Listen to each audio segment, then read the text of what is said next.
राम राम, जय श्री राम। बाबा सादगी चैनल पर आप सभी मित्रों का हार्दिक अभिनंदन है। पहुंच गया हूं चमखला और वहां से जाऊंगा एक ऐसे गांव जिसने मुझे 2019 से अपनी ओर आकर्षित करना शुरू किया था और आज प्रभु की आज्ञा मिल गई है। और चमखला से वो गांव यहां से नज़र आ रहा है, सनकणा या सकन्ना, जो भी है त्रुटि बाद में ठीक की जाएगी। दूर से ही मन प्रफुल्लित हो जाता है देखकर। सोच ये है, क्या अंदर का गांव के अंदर का अनुशासन भी वैसा ही है या अन्य गांव की तरह है। अब यहाँ इंतज़ार किया जाएगा बस का, गाड़ी का या लिफ्ट का। देखते हैं क्या होता है। 11:13। जिस गांव में जाना है, दूर से उस गांव का ये अति सुंदर दृश्य। चीड़, बांज के पेड़, सुनसान रोड पे चलता हुआ अकेला बाबा सादगी। अंदर हो रहा है राधे राधे। खूबसूरती का नज़ारा और प्रकृति भी अपना रूप बदलना चाहती है। पहुंच गए हैं सकन्ना, 100 मीटर अहेड। और यहाँ पर है ग्राम पंचायत सकन्ना। हार्दिक अभिनंदन। और गांव की सीमा के अंदर पहुंच गया है बाबा सादगी। खूबसूरती नज़ारा, मार्ग तो बाबा सादगी गांव जैसे ही हैं, लेकिन नज़ारा थोड़ा नहीं बहुत अलग है। एक नौजवान मिले, उन्हें अपने आने का मकसद बताया, बहुत प्रेम से मिले, चाय पानी के लिए पूछा तो बाबा सादगी ने कहा माफ़ कीजिएगा। और हमारे उत्तराखंड के मजबूत बच्चे, और देखिए हमारी मजबूत अम्मा, उत्तराखंड की अम्मा हैं ये। बीच गांव में पहुंच चुका हूं। बच्चों का बचपन का खेल हमने भी खेला था। फेसबुक मित्र हैं गुसाई इंद्र सिंह पटवाल, उनका ही रेफरेंस देके गांव में प्रवेश किया है। नहीं तो हो सकता ऐसा कुछ नहीं है। हमारे गांव में बहुत अच्छे लोग हैं, जब तक कि हम गलत नहीं हैं तब तक बहुत अच्छे हैं। सकनड़ा गांव में श्री कैलाश लक्षौरा जी से मुलाकात हुई, इनसे जानकारी हासिल की है। सोचा कुछ ऐतिहासिक, कुछ विशेष बातें, तो ऐसा कुछ नहीं मिला है, लेकिन वही सब कुछ जो हमारे गांव में है, होता है, वही सब कुछ यहाँ भी होता है। चलिए अभी थोड़ा सा आगे चलते हैं। पुरानी धरोहर गांव में पूछा डॉक्टर जी से, बोले हमने तो उसको ऐसे ही देखा है, बहुत अच्छा मेंटेन किया हुआ है। हृदय प्रसन्न हो गया है क्योंकि पैतृक मकान है। और अब गांव में आगे बढ़ते हुए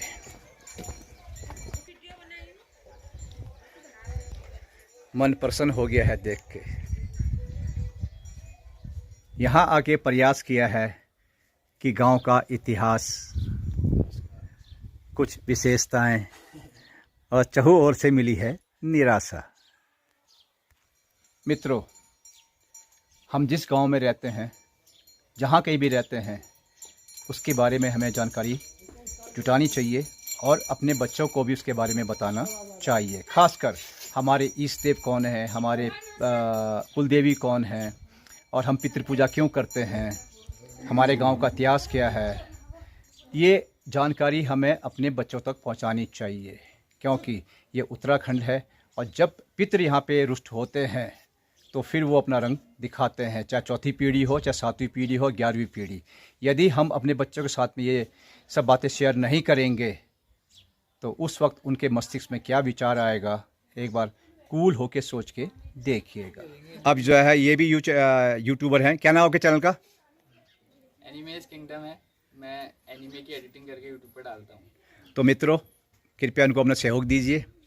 और इनको लेके जा रहा हूँ अभी गांव का गाइड, क्योंकि रास्ते मालूम नहीं कि भटक गया तो रात भर ही घूमता रह जाऊंगा। और ये देखिए, ये है उत्तराखंडी नौजवान, 3 केन लेके।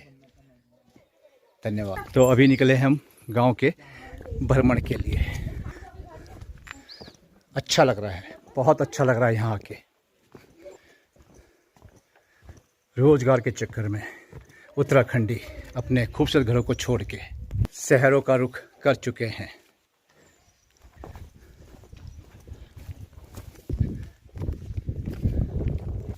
और पहुंच गए हैं सकनड़ा गांव के व्यू पॉइंट पर। सामने सूरज चमक रहे हैं, इसलिए थोड़ा सा धुंधलापन आएगा। ठंडी ठंडी हवा है, ऊंचाई पर है। और 5 साल से जो इच्छा अंदर थी वो प्रभु ने आज पूर्ण कर दी है। और ये गांव का विशेष मंदिर है श्री बद्रीनाथ। थोड़ा आगे जाकर ले लो इधर से, ऐसे श्री बद्रीनाथ जी के दर्शन कीजिए। होय ये है ना, बहुत मेहनती यहाँ का। तो अभी यहाँ फिर वही इतिहास की बात जानकारी हासिल करने का प्रयास किया है।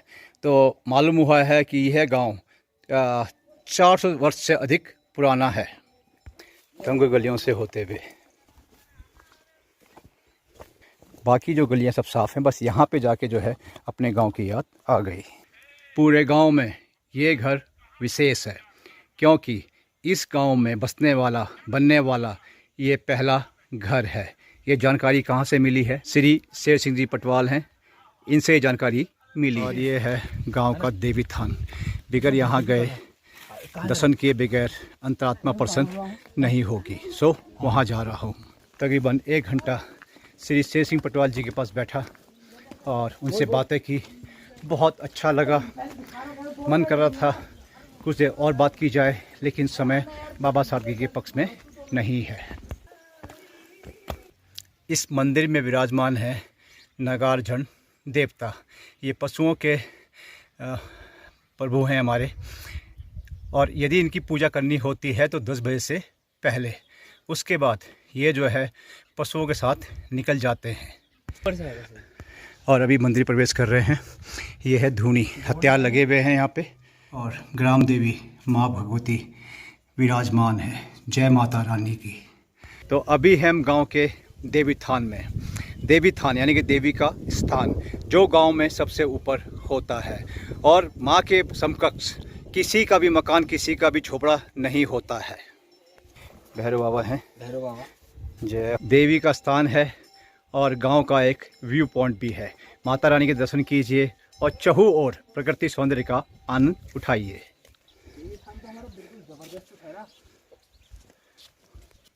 यहाँ भी आराध्य विराजमान है। जय हो प्रभु, आप सभी की जय हो।